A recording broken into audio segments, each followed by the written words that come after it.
અમારું કઈ વિચારીને કઈ કરજો. અમારે તો કોઈ આધાર નથી, અમારે કોઈ ખેતીવાડી નથી, અમે સરકારીમાં રહેતા છીએ તો બી રહેવાનો આશરો પણ નથી અમારે. જરાક કઈ વિચારીને અમારું કઈ કરજો. અમારા પોયરા બી નાના નાના છે, મારા દોડીથી તો ચાલાતો નથી, બીમાર છે એકદમ. મારા દોડીને મેં આજુ કે મારા છોકરાને આજુ મારી પરિસ્થિતિ બહુ ગંભીર આવી ગઈ છે. મારું જરાક બી તમે વિચારો તો સારું. તમારી પરિસ્થિતિમાં કોઈ જરાક સહકાર કરતો અમને બી જરાક મારું લાગે કે અમને ચાલ આટલું સરકાર અમને બી સહકાર કર્યો છે.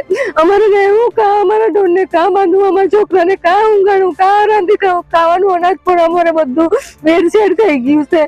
બધું સાધન બી દિવાલમાં દબીને બધું પૂરું જ થઈ ગયું છે. અમે શું કરવું, અમે કા રહેવું. વરસાદ થયો એના લીધે ડાંગ જિલ્લો નવસારીની અંદર ચીખલી અને વાંસદા અને વલસાડના કાંઠા વિસ્તારમાં મોટું નુકસાન થયું છે. પણ સૌથી વધારે નુકસાન વાંસદા તાલુકાના સેંદાઈ ગામમાં થયું છે. એના લીધે ઘરોમાં તો નુકસાન થયું જ છે, લોકોને ઇન્જરી પણ થઈ છે અને સાથે સાથે ખેતીમાં પણ નુકસાન છે. તો કાલે રાતથી જ અમારી ભારતીય જનતા પાર્ટીની પૂરી ટીમ ખડે પગ અહીંયા હાજર છે. રાતના મેં વિડીયોના મારફતે પણ ગામના લોકો જોડે વાતચીત કરી છે અને પૂરું જો અહીંયા સિચ્યુએશન છે એનું પૂરું બ્યુરો લીધો છે.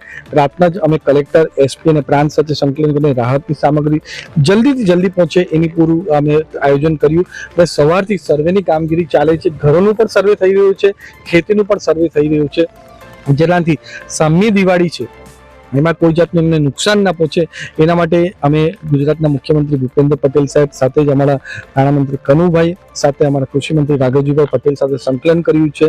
એની સાથે સાથે અમે 2 ટાઈમના ફૂડ પેકેટનું વિતરણ પણ અહીંયા કરી રહ્યા છે, મેડિકલ કિટનું પણ વિતરણ કરી રહ્યા છે અને સ્પેશિયલ અમારી મેડિકલ ટીમ અહીંયા ઉપસ્થિત છે જે કોઈ પણ જેને સારવાર જોઈએ એ આપવા માટે. અને સાથે પશુઓને પણ ઇન્જરી થઈ છે એટલે પશુઓના પણ ડોક્ટર અહીંયા મૂક્યા છે. અને જીબીની ટીમ તમે જેમ જોઈ શકો છો કે ખડે પગ અહીંયા હાજર છે, લાઈન ફટાફટ કરે છે. એટલે આવનાર દિવસમાં લોકોનું જીવન સ્તર પહેલા જે રીતના રહેતા હતા ત્યાં લગીને થાય એના માટે પૂરો પ્રયત્ન અમે કરીએ.